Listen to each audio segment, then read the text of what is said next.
朝鮮という国は愚かな王と腐敗した時世たちが支配してきた国だが、国難のたびに変な力を発揮する。 최근에 개봉한 한국 영화 하얼빈이 국내외에서 폭발적인 관심을 받고 있습니다. 개봉 전부터 이미 큰 화제를 모았지만 정작 많은 사람들이 역사 소재 영화가 과연 흥행할 수 있을까? 라는 의문을 품기도 했죠. 그런데 이 작품이 예상치 못한 흥행 돌풍을 일으키며 개봉 첫 주에만 200만 관객을 돌파하는 놀라운 기록을 세웠습니다. 뿐만 아니라 해외 여러 국가의 영화 리뷰 사이트에서 9점 이상의 높은 평점을 받으며 작품성을 인정받고 있다고 하는데요. 특히 미국과 영국 그리고 기타 유럽 국가를 비롯한 해외 시장에서 한국 영화는 실패를 모른다라는 말이 나올 정도로 크게 주목받고 있습니다. 흥미로운 점은 이렇게 세계가 열광하는 동시에 일본에서는 이 영화를 두고 심기가 불편하다는 반응을 보이고 있다는 소식입니다. 오늘은 영화 하얼빈이 무엇 때문에 이렇게 화제인지, 그리고 어떤 부분이 해외 관객을 사로잡았는지, 끝으로 일본이 왜 불편해하고 있는지에 대해 차근차근 말씀드리려고 합니다. 자, 그럼 지금부터 함께 들어가 보시죠. 먼저 영화를 간단히 소개하겠습니다. 하얼빈은 일제강점기 시대 독립운동가들의 이야기를 극적으로 재해석하여 담은 작품입니다. 특히 안중근 의사가 극의 중심에 서 있는데 그의 결단과 희생이 어떤 의미를 지니는지를 깊이 있게 보여주고 있죠. 영화계 내부에서는 역사물은 요즘 시대에 흥행하기 어렵다라는 편견이 강했습니다. OTT 플랫폼이 대세가 된 현실에서 극장가가 큰 타격을 입었다는 분석도 있었고요. 하지만 하얼빈은 이 모든 편견을 깨부수며 대규모 관객 동원을 이뤄냈습니다. 그 이유로는 크게 세 가지가 꼽힙니다. 첫째, 배우들의 뛰어난 연기입니다. 안중근 역을 맡은 배우를 비롯해 함께 등장하는 독립운동가, 일본의 고위 인물들까지 모두 캐릭터에 완전히 몰입된 연기를 선보인다고 합니다. 관객들이 영화 속 사건과 갈등을 생생하게 체감할 수 있었던 큰 이유가 바로 이 배우들의 열연이라는 평가죠. 둘째, 감각적이고도 섬세한 연출입니다.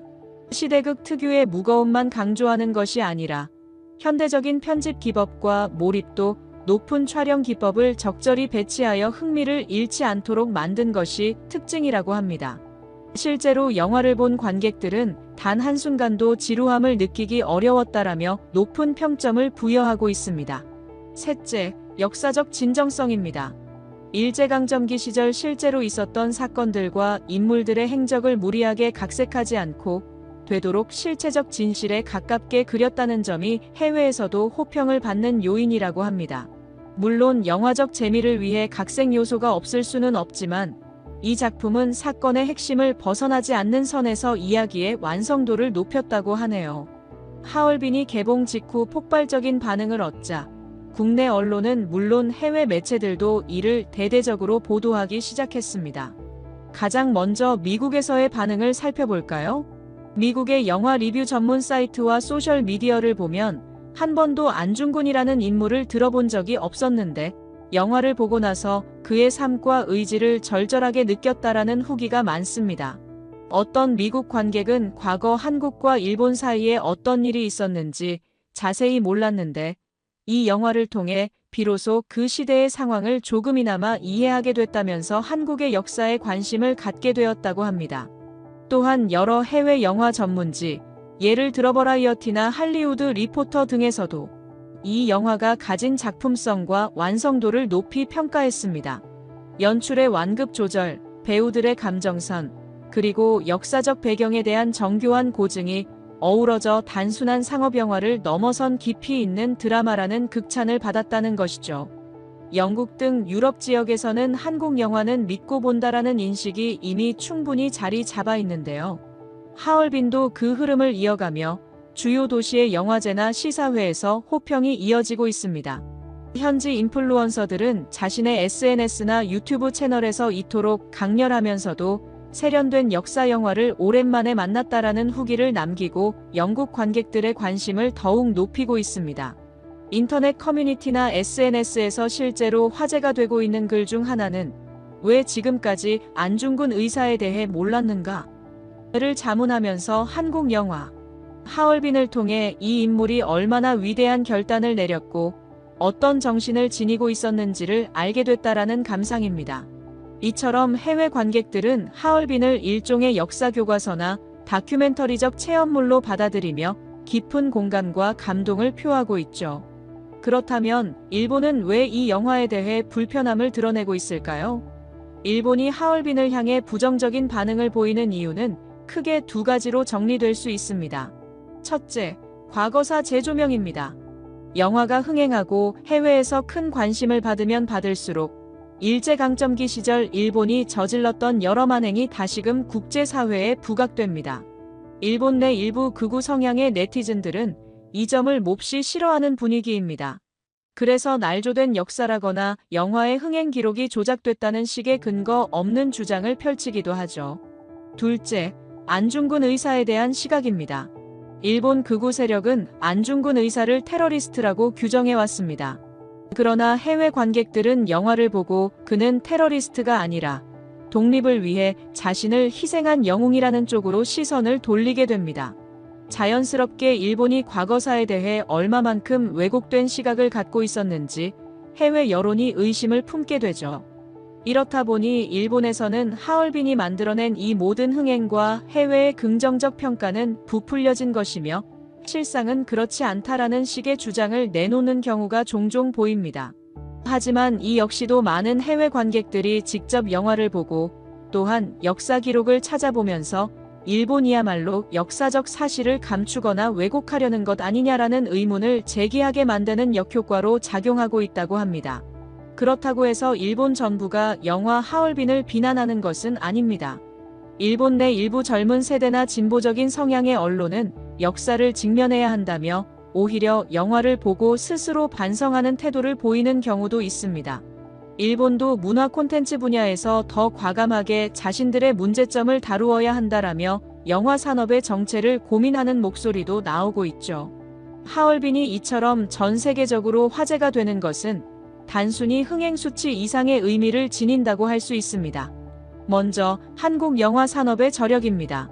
넷플릭스 오리지널 시리즈나 기생충 같은 영화가 세계 무대에서 수상과 흥행을 일으키며 이미 한국의 콘텐츠 파워를 입증해왔지만 하얼빈은 특히 역사 소재 상업 영화가 이 정도로 흥행 가능성을 열었다는 데서 의미가 큽니다. 미국이나 유럽의 관객들도 이 영화를 2시간 동안 보며 전혀 지루함을 못 느꼈다는 반응을 보이는 만큼 스토리텔링과 연출력, 그리고 배우들의 연기력이 국제 경쟁력을 갖추었다고 볼 수 있죠. 또한 역사적 사실을 알리는데 큰 기여를 했다는 평이 많습니다. 한국에서는 익히 알려진 이야기라도 해외에는 거의 소개되지 않은 사건일 수 있습니다.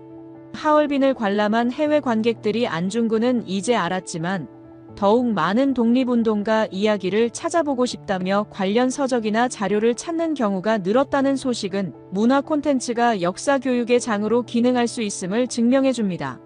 더 나아가 일본이 과거사 문제에서 미흡한 태도를 보인다는 점이 다시금 부각되면서 국제사회에서 일본에 대한 인식도 달라질 수 있습니다.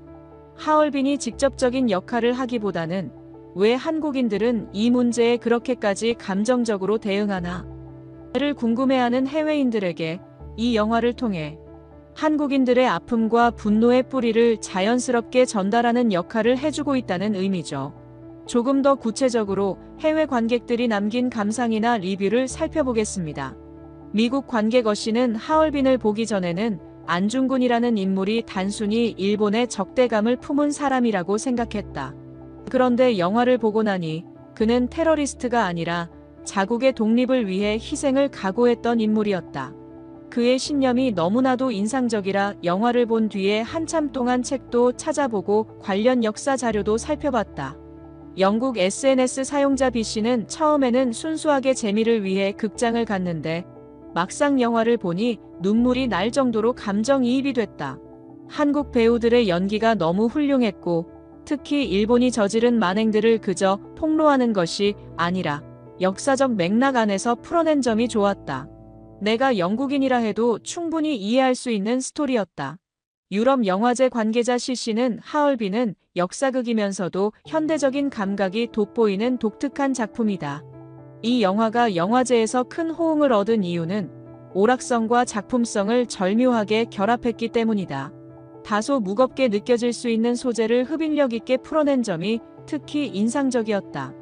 이런 리뷰들은 자연스럽게 입소문이 퍼지면서 아직 영화를 보지 못한 이들에게도 어떤 영화기에 이렇게 극찬이 많지? 라는 호기심을 불러일으킵니다. 그 결과 더 많은 관객이 극장에 발걸음을 하게 되는 것이죠. 영화가 전 세계적으로 좋은 평가를 받으면 받을수록 일본 일부 극우 네티즌들은 더욱 강한 거부감을 드러냅니다. 흥행이 가짜다, 날조된 역사라는 주장들이 대표적인데요. 정작 왜 날조됐다고 생각하느냐? 라고 물으면 정확한 근거를 제시하지 못하는 경우가 대부분이라고 하네요. 오히려 일본인 중에는 사실 나도 한국 영화를 보며 감탄하는 경우가 많았다. 솔직히 작품성이 뛰어나기 때문에 보고 싶다라고 이야기하는 이들도 있습니다. 이는 어떤 면에서 스스로 모순적인 감정을 느끼게 되는 지점인데, 한국 영화가 흥행하는 건 불편하지만 재미있을 것 같아 보고 싶기는 하다라는 심리가 교차한다는 것이죠. 일부는 이제 일본도 우리만의 역사를 당당히 영화화해야 한다고 주장하기도 합니다. 문제는 과거사를 제대로 다루려면 결국 일제강점기 시절의 행적도 사실적으로 묘사해야 하는데, 이를 못마땅하게 여기는 세력이 또 존재한다는 점이죠. 결국 일본 내부에서도 여러 갈등이 일어나고, 어떤 매체는 하얼빈은 일본인들에게 일종의 불편한 거울이 될 것이라고 평하기도 했습니다. 영화 하얼빈이 주는 교훈은 분명합니다. 문화 콘텐츠, 특히 영화는 단순 오락을 넘어 역사적 진실을 알리고 집단적 공감을 끌어내는 강력한 수단이 될 수 있다는 사실이죠. 해외 관객들은 이 영화를 통해 한국과 일본 사이에 존재하는 과거사의 골이 왜 그렇게 깊은지, 그리고 독립운동가들이 어떤 마음으로 목숨을 걸고 싸웠는지를 비로소 이해하게 됩니다. 이런 이해를 바탕으로 일본의 왜곡된 역사 교육이나 극우 세력이 주장하는 안중근은 테러리스트였다는 식의 프레임을 그저 무시하거나 비판적인 시선으로 바라보게 되는 것이죠. 또한 한국 영화 산업의 글로벌 경쟁력이 다시금 입증됐다는 점도 매우 인상적입니다. 미국이나 유럽 관객이 전혀 낯선 한국의 옛 시대로 뛰어들어도 그 안에서 충분한 재미와 감동, 그리고 메시지를 발견하게 만들 정도로 높은 수준의 제작과 기획 역량을 갖췄다는 뜻이니까요. 앞으로 하얼빈이 더 많은 해외 영화제에서 상영되고 다양한 국가의 관객들과 만나는 과정에서 한국과 일본의 역사를 두고 새로운 담론과 평가가 이어질 가능성이 높습니다. 이미 일부 전문가들은 이 작품 하나가 지난 수십 년간 일본이 왜곡하려 했던 일제강점기의 사실관계를 일정 부분 되돌리는 역할을 할 수도 있다고 말할 정도죠. 오늘 말씀드린 내용을 요약해보면 다음과 같습니다. 하얼빈은 일제강점기를 배경으로 안중근 의사의 이야기를 중심에 두고 감각적인 연출과 배우들의 호연, 그리고 역사적 진정성을 결합해 흥행에 성공했다. 국내에서도 개봉 첫 주에 200만 관객을 돌파하며 무서운 기세를 보여주었고, 해외에서는 9점 이상의 높은 평점을 받으며 폭발적인 인기를 끌고 있다. 일본은 이 영화를 불편해하면서 일부 네티즌들이 근거 없는 조작설이나 날조설을 제기하지만 오히려 역으로 해외 관객들이 한국의 역사를 알아가는 계기가 되고 있다. 앞으로 한국 영화가 세계 시장에서 보여줄 가능성은 더욱 커졌고, 하얼빈이 과거사 문제에 대한 더 깊은 담론을 일으킬 수 있다는 점에서 큰 의의가 있다. 결국 문화 콘텐츠의 힘은 단순한 즐거움에 그치지 않습니다. 과거사를 환기하고 왜곡된 인식을 바로잡고 서로 다른 나라의 사람들끼리도 공감대를 나누도록 만들어주는 강력한 매개체가 될 수 있습니다. 하얼빈이 거둔 성과는 바로 이 점을 다시금 증명해주고 있습니다. 여러분은 어떻게 생각하시나요? 영화를 이미 보신 분들도 계시겠고, 아직 관람하지 못해 궁금해하시는 분들도 계실 텐데요. 혹시 이 작품을 보신 뒤 느낀 점이나 해외 반응을 보며 든 생각이 있다면 댓글로 공유해 주시면 감사하겠습니다. 오늘 영상이 유익하셨다면 좋아요와 구독, 그리고 알림 설정까지 잊지 말아주세요. 앞으로도 한국 영화 소식뿐만 아니라 국내외 다양한 이슈와 흥미로운 소식을 깊이 있게 전달해 드리도록 하겠습니다. 시청해 주셔서 감사합니다.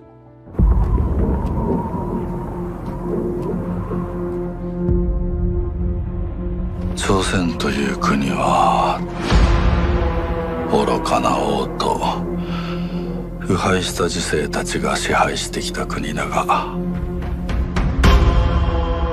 国難のたびに変な力を発揮する。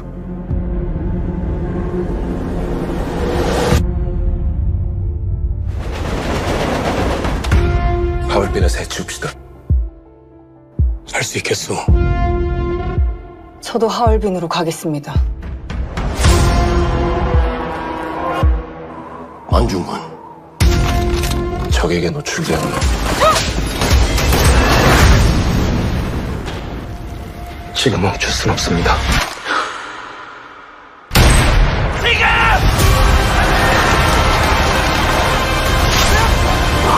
아무도 우리를 기억하지 못할 거야.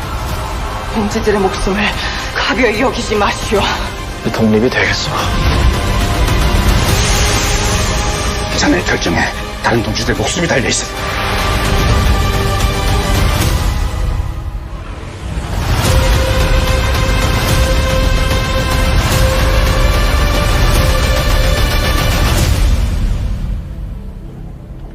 내 결정이 틀렸다고 생각하오.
오늘은 블랙핑크의 메인 보컬이자 솔로 아티스트로서도 세계적인 사랑을 받고 있는 로제의 이야기를 들려드리려고 합니다. 최근 로제는 YG 엔터테인먼트를 떠나 새 소속사 더블 레이블과 함께 발표한 신곡 아파트로 글로벌 차트를 휩쓰며 화제의 중심에 섰는데요. 이 곡은 빌보드 100 차트에서 1위에 오르며 큰 인기를 끌고 있습니다. 그런데 로제는 최근 한 인터뷰에서 자신의 새로운 출발이 다른 멤버들보다 늦어진 이유와 그 과정에서 겪었던 이야기를 솔직하게 털어놨습니다. 그녀는 계약 만료 당시 구체적인 계획이 없었지만 음악에 대한 열정만큼은 놓지 않았다고 하는데요. 미국 LA에서 음악 클래스에 참여하며 새로운 가능성을 찾았고 한국에 돌아와 친구들과 작업하며 앨범에 몰두했다고 합니다. 또한 그녀는 블랙핑크 멤버들과의 특별한 우정도 언급했습니다. 특히 리사가 신곡 아파트를 듣고 우리를 위해 더 많은 노래를 만들어야 한다라며 진심 어린 응원을 보냈다는 이야기도 전했는데요. 걸그룹 블랙핑크의 로제가 선보인 노래 아파트, 중독성 강한 멜로디와 가사로 인해 수능 금지곡으로 불리며 전 세계적인 기록 행진을 이어가고 있습니다. 특히 팝스타 브루노 마스와의 협업으로 탄생한 이 곡은 빌보드 글로벌 차트와 글로벌 200 차트에서 3주 연속 1위를 차지하며 로제의 글로벌 위상을 다시 한번 입증했는데요. 뮤직비디오 또한 놀라운 반응을 얻고 있습니다. 공개 22일 만에 유튜브 조회수 3억 회를 넘어서며 로제는 팝 솔로 가수로서 최단 기간 3억 뷰 달성이라는 대기록을 세웠습니다. 아파트 아파트 아파트. 전 세계를 사로잡은 이 곡이 앞으로도 어떤 새로운 기록을 써내려갈지 기대가 모아지고 있습니다. 안녕하세요, 여러분. 요즘 해외 곳곳에서 화제가 되고 있는 노래가 있습니다. 바로 로제의 아파트인데요. 이 노래가 지금은 미국, 유럽, 아시아를 포함한 전 세계에서 울려 퍼지고 있습니다. 아파트 아파트 라는 단순하지만 중독성 강한 멜로디로 시작되는 이 곡은 이제는 단순한 음악을 넘어 하나의 문화현상으로 자리 잡고 있는데요. 어느 도시를 가도 클럽에서 울려 퍼지고 스포츠 경기장에서도 응원가로 사용될 정도로 전 세계인들의 마음을 사로잡았습니다. 그런데 단순히 인기 있는 곡으로만 보기에는 더 큰 이유가 숨어 있습니다. 이번 영상에서는 이 곡이 왜 특별한지, 어떻게 탄생했는지, 그리고 그 과정에서 벌어진 흥미진진한 뒷이야기와 논란까지 모두 파헤쳐 보겠습니다. 아파트는 로제의 창작적인 도전과 한국 대중문화의 매력이 결합된 곡입니다. 처음 이 곡의 아이디어는 로제가 한국을 방문했을 때 경험한 한 가지 놀이에서 시작되었습니다. 바로 술자리에서 자주 하는 아파트 게임인데요. 이 게임은 사람들의 이름을 한 층씩 부르며 2층, 3층, 4층 이렇게 외치다 점점 더 복잡해지는 리듬과 손동작을 맞춰야 하는 놀이입니다. 이 단순한 게임에서 느낀 리듬감과 반복적인 구조는 로제에게 큰 영감을 주었고 그녀는 이를 바탕으로 중독적인 멜로디를 만들어냈습니다. 노래는 단순하면서도 강렬한 비트를 중심으로 구성되었고 여기에 브루노 마스가 협업해 세련된 편곡과 세계적인 사운드를 더했습니다. 결과적으로 로제의 부드러우면서도 파워풀한 보컬과 브루노 마스의 음악적 감각이 어우러져 독특한 분위기를 자아내는 곡이 탄생했죠. 뮤직비디오는 한국 전통미와 현대적인 감각이 결합된 독특한 콘셉트를 보여줍니다. 고궁의 배경, 전통 한복을 연상시키는 패션, 그리고 첨단 기술이 어우러진 무대는 단순히 음악을 듣는 것을 넘어 시각적인 즐거움까지 선사합니다. 특히 로제와 브루노 마스가 함께 춤을 추는 장면은 팬들 사이에서 가장 큰 화제를 모았고 이 뮤직비디오는 공개된 지 5일 만에 유튜브 조회수 1억 뷰를 돌파하며 그야말로 글로벌 히트라는 수식어를 실감케 했습니다. 아파트는 단순히 멜로디의 힘만으로 전 세계를 사로잡은 것이 아닙니다. 노래는 K컬처의 감각을 자연스럽게 녹여내면서도 글로벌 대중에게도 친숙하게 다가갈 수 있는 요소들을 갖추고 있습니다. 예를 들어 후렴구의 아파트는 누구나 따라 부르기 쉬운 가사로 구성되어 언어의 장벽을 허물고 전 세계 어디서나 사랑받는 곡이 되었죠. 또한 이 곡은 한국의 술자리 문화를 색다른 방식으로 세계에 소개하며 사람들이 한국 대중문화를 더 깊이 이해하고 즐길 수 있도록 하는 계기를 제공했습니다. 하지만 이런 폭발적인 인기를 누리는 아파트에도 논란과 갈등이 없었던 것은 아닙니다. 특히 중국과 일본에서는 곡의 원조를 두고 격렬한 논란이 벌어졌습니다. 중국에서는 아파트가 중국의 전통 음악을 표절했다는 주장이 제기되었습니다. 또한 아파트 게임 역시 중국의 손뼉치기 놀이에서 유래한 것이라는 주장을 펼치며 아파트가 원래 중국 문화에서 비롯되었다는 여론을 형성하려 했습니다. 이와 함께 중국의 인플루언서들이 아파트를 중국 전통 악기인 비파로 연주하거나 가사를 중국어로 바꿔 부르는 영상들을 대거 업로드하며 마치 이 곡이 중국 곡인 것처럼 홍보하려는 움직임도 있었습니다. 한편 일본에서는 멜로디가 자국 음악과 유사하다는 이유로 표절 논란을 제기했지만 글로벌 팬들은 이러한 주장을 비난하며 한국은 세계적인 트렌드를 선도하고 있다고 맞섰습니다. 로제는 이러한 논란과 악플 속에서도 팬들의 응원에 힘입어 자신의 길을 묵묵히 걸어가고 있습니다. 최근 한 인터뷰에서 그녀는 모든 악플이 저를 무너뜨리는 것 같아요. 하지만 팬들의 사랑 덕분에 다시 일어설 수 있었습니다 라고 밝히며 팬들에게 감사의 마음을 전했습니다. 또한 그녀는 이 모든 감정을 담아 신곡을 작업 중이라고 밝혔으며 다음 달에는 아파트의 성공과 논란에 대한 심경을 담은 노래를 발표할 예정이라고 합니다. 아파트는 단순히 유행하는 곡이 아니라 한국 대중문화의 힘과 가능성을 보여주는 상징적인 사례로 자리 잡았습니다. 그 과정에서 논란과 도전이 있었지만 그럼에도 불구하고 이 곡은 전 세계 팬들에게 한국 문화의 진정한 매력을 알리는 데 성공했습니다. 한국 K-팝의 역사가 바뀌고 있습니다. 로제와 브루노 마스가 함께한 협업곡 아파트가 그 중심에 있는데요. 이 곡은 빌보드 글로벌 차트에서 무려 3주 연속 1위를 차지하며 유튜브, 스포티파이, 애플 뮤직 등 주요 플랫폼에서 상위권을 휩쓸고 있습니다. 이 곡은 단순히 히트를 넘어 한국 K-팝의 새로운 가능성을 열어보였다는 점에서 주목할 만합니다. 한국 아티스트들이 세계적인 아티스트들과 대등한 입장에서 협업하며 진정성 있는 예술적 교감을 통해 걸작을 만들어낸 사례로 평가받고 있기 때문입니다. 아파트는 단순한 유행가가 아닙니다. 아파트라는 공간이 가진 익숙하면서도 낯선 이미지를 음악적으로 발전시키는 과정에서 두 사람은 긴밀히 소통하며 작업했다고 합니다. 브루노 마스는 곡의 완성도를 높이기 위해 단순히 멜로디와 가사만이 아니라 곡 전체의 구성과 사운드 디자인에도 깊이 관여했습니다. 이는 단순히 돈으로 만들어진 협업이 아니라 예술적 교감과 음악적 진정성이 만들어낸 결과물이었죠. 아파트의 성공은 숫자로도 증명됩니다. 빌보드 글로벌 차트 2주 연속 1위는 물론이고 유튜브 조회수는 공개 첫날 5천만 뷰를 돌파했으며 스포티파이에서도 단기간에 1억 스트리밍을 기록했습니다. 영국 오피셜 싱글 차트에서도 2위까지 올랐으며 이는 로제가 단순한 K-팝 아티스트를 넘어 세계적 팝 아이콘으로 자리 잡았음을 보여주는 성과였습니다. 로제와 브루노 마스의 성공 뒤에는 일본의 협업 실패 사례가 교훈으로 남아 있습니다. 일본의 대표 아이돌 그룹 아라시는 한때 브루노 마스와 협업을 진행하며 해외 진출을 시도했지만 결과는 처참했죠.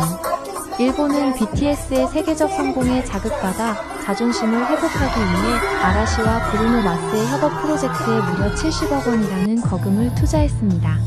브루노 마스는 단순히 곡을 제공한 것이 아니라 보컬 트레이닝과 전반적인 프로듀싱을 맡았지만 이 곡은 미국 빌보드 차트에 오르지 못하고 사라졌습니다. 이 실패의 주요 원인 중 하나는 일본 아이돌 산업의 폐쇄성에 있었습니다. 일본 아이돌 산업은 여전히 내수 시장을 중심으로 운영되고 있으며 그들의 음악 스타일은 글로벌 시장에서 쉽게 받아들여지지 않는 부분이 많았습니다. 일본 내 인기와는 달리 해외 팬들에게는 그다지 매력적이지 않았던 거죠. 특히 아라시의 멤버들은 영어 발음과 퍼포먼스에서 국제적 기준에 미치지 못했고 곡 자체의 완성도 또한 글로벌 시장의 트렌드를 반영하지 못한 것으로 평가받았습니다. 일본 팬들조차 실망하며 브루노 마스에게 비난을 돌리기 시작했지만 전문가들은 이 실패가 단순히 제작자의 문제가 아니라 일본 아이돌 시스템의 근본적 한계를 드러낸 사례라고 분석했죠. 반면 로제와 브루노 마스의 협업은 그 접근 방식부터 완전히 달랐습니다. 로제는 아티스트로서 대등한 입장에서 브루노 마스와 함께 작업하며 각자의 개성을 살려 곡에 담아냈습니다. 이는 진정성과 창의성이 담긴 작업이었기에 전 세계적으로 인기를 끌 수 있었던 겁니다. 아파트는 단순히 히트곡이 아닙니다. 이 곡은 한국적 정서와 글로벌 팝의 예술적 요소가 결합되어 전 세계 팬들에게 진정성 있는 감동을 전달하는 예술 작품이 되었죠. 해외 팬들이 한국어 후렴구를 따라 부르며 그 의미를 즐기는 모습은 이제 한국 음악이 세계의 중심에 있음을 보여줍니다. 일본과의 협업 실패의 사례를 떠올려 보면 로제와 브루노 마스의 성공이 더욱 두드러집니다. 이들은 단순히 비즈니스로서의 협업을 넘어 서로의 예술성을 존중하며 진정성 있는 작업을 진행했습니다. 그 결과 이 곡은 진정성과 실력을 갖춘 아티스트들의 협업이 낳은 예술적 성과로 자리잡게 되었습니다. 로제는 이제 한국을 넘어 세계적인 팝 아이콘으로 자리 잡았습니다. 이는 한국이 음악적 영향력을 글로벌 수준으로 확장하며 한국 아티스트가 새로운 시대의 주역으로 떠오르는 상징적인 사건이기도 하죠. 그럼 로제에 대해서 자세히 알아보겠습니다. 로제는 1997년 뉴질랜드에서 로젠 박로젠 파크이라는 이름으로 태어났습니다. 부모님은 두 분 모두 한국인이셨지만 아버지가 국제 변호사로 일하게 되면서 뉴질랜드에서 태어난 거죠. 로제는 이후 7살이 되었을 때 호주 멜버른으로 이주해 그곳에서 어린 시절을 보냈습니다. 한국과 다른 환경에서 자랐지만 그녀는 언제나 음악에 관심이 많았고 스스로 노래를 만들고 연주하는 어린 소녀였습니다. 어렸을 때부터 피아노와 기타를 배워왔던 로제는 종종 자신만의 노래를 만들었고 교회 합창단에서도 활발히 활동했습니다. 그녀는 커버곡을 부르며 자신의 노래 영상을 유튜브에 올리는 것이 꿈이었고 음악으로 누군가에게 감동을 줄 수 있는 가수가 되고 싶다는 소망을 품게 되었죠. 그런데 로제가 15살이 되던 해 그녀의 인생을 바꿀 기회가 찾아왔습니다. YG 엔터테인먼트가 시드니에서 글로벌 오디션을 개최한다는 소식이었어요. 로제의 아버지는 이 오디션 소식을 듣고 그녀에게 권유합니다. 가족 모두의 응원 속에 로제는 시드니 오디션에 참가해 경쟁률 700대 1을 뚫고 1등을 차지하며 YG의 연습생이 되었습니다. 화면 로제가 홀로 한국에 도착한 장면, 재구성과 연습생 생활의 모습. 한국에 도착한 로제에게는 새로운 환경에서의 외로움과 엄격한 연습생 생활이 기다리고 있었습니다. 하루 15시간이 넘는 연습과 규칙들, 매월 진행되는 혹독한 평가까지. 당시 YG는 소녀시대를 벤치마킹한 대형 걸그룹을 준비 중이었고, 이 때문에 로제 외에도 9명의 연습생들이 모여 치열하게 훈련을 받았습니다. 하지만 로제는 가족과 떨어진 타국에서의 생활과 높은 경쟁 속에서도 꿈을 위해 버티며 자신의 열정을 키웠습니다. 그런 그녀에게는 외로움과 고된 하루가 매일 반복되었지만 음악을 향한 간절한 마음이 모든 힘든 순간을 이겨내게 했죠. 그리고 2016년 로제는 마침내 걸그룹 블랙핑크의 메인 보컬로 데뷔하게 됩니다. 블랙핑크는 데뷔와 동시에 국내외에서 큰 사랑을 받았고 단 2주 만에 음악방송 1위를 기록하는 등 역대 걸그룹 최단 기록을 세웠습니다. 그들의 데뷔곡 휘파람과 붐바야는 단순히 국내 인기에 그치지 않고 해외에서도 큰 반향을 일으키며 K-팝을 대표하는 걸그룹으로 자리 잡게 되었죠. 블랙핑크는 독특한 스타일과 화려한 퍼포먼스, 그리고 개성 강한 멤버들로 인해 국내뿐만 아니라 해외에서도 폭발적인 인기를 얻었습니다. 그리고 2019년에는 코첼라 페스티벌 무대에 서며 K-팝 그룹 최초로 북미 최고의 음악 페스티벌에서 공연을 펼치게 되었습니다. 코첼라 무대는 단순히 블랙핑크의 글로벌 팬층을 늘리는 데 그치지 않고 K-팝을 전 세계에 알리며 새로운 시대를 연 역사적인 순간이었죠. 특히 로제는 그룹 내에서 유니크한 음색으로 큰 주목을 받았습니다. 많은 팬들이 그녀의 목소리를 듣고 블랙핑크를 떠올릴 정도로 로제는 블랙핑크 음악의 아이덴티티를 만드는 데 기여했습니다. 로제는 이제 블랙핑크에서 솔로 아티스트로서도 성공적인 행보를 이어가고 있습니다. 그녀의 첫 솔로곡 언더그라운드는 공개 24시간 만에 4,100만 뷰를 기록하며 전 세계 팬들의 관심을 끌었고 이로 인해 기네스 기록에 등재되기까지 했죠. 그리고 2024년 로제는 브루노 마스와의 협업으로 발표한 아파트로 다시 한번 빌보드 차트 상위권에 진입했습니다. 아파트는 발매와 동시에 유튜브 조회수 2,500만을 기록했고 11일 만에 2억 뷰를 돌파하며 전 세계 팬들을 열광하게 했습니다. 이제 로제는 더 이상 블랙핑크의 메인 보컬이 아닌 그 자체로 하나의 브랜드이자 글로벌 아이콘으로 자리 잡았습니다. 그녀는 단순히 가수가 아닌 전 세계와 소통하는 예술가로 성장하며 팬들에게 영감을 주고 있습니다. 그녀는 이렇게 말합니다. 음악을 통해 사람들에게 위로와 희망을 주고 싶어요. 제가 가장 사랑하는 것은 음악을 통해 세상과 소통하는 것이니까요. 로제는 이제 블랙핑크를 넘어 솔로 아티스트로서도 확고히 자리 잡았습니다. 그녀는 단순히 K-팝 아티스트가 아닌 전 세계 팬들과 소통하며 감동을 주는 글로벌 아이콘으로 성장했습니다. 그녀는 인터뷰에서 이렇게 말한 적이 있습니다. 제 음악을 통해 사람들에게 위로와 용기를 주고 싶어요. 제가 가장 좋아하는 일은 음악을 만들고 그걸 통해 세상과 소통하는 거예요. 이제 로제는 더 많은 음악으로 세계 팬들과 만날 준비를 하고 있습니다. 첫 정규 앨범 발표를 앞두고 있는 그녀는 새로운 도전과 성공을 이어갈 것입니다. 오늘 로제의 이야기를 들으며 여러분도 느끼셨겠죠? 그녀의 성공은 단순한 재능만이 아니라 끊임없는 노력과 열정, 그리고 팬들과의 진심 어린 소통에서 비롯된 것입니다. 앞으로도 로제의 멋진 행보를 함께 응원하며 그녀의 음악이 더 많은 사람들에게 희망과 감동을 전하기를 바랍니다. 오늘도 끝까지 시청해주셔서 감사드리며 구독과 좋아요, 알림 설정은 큰 힘이 됩니다. 다음에도 더 흥미롭고 유익한 이야기로 찾아오겠습니다. 감사합니다. Excuse me, can you play Apatsu Margarita Mars? 아빠, 이거. 아, 오케이. Thank you.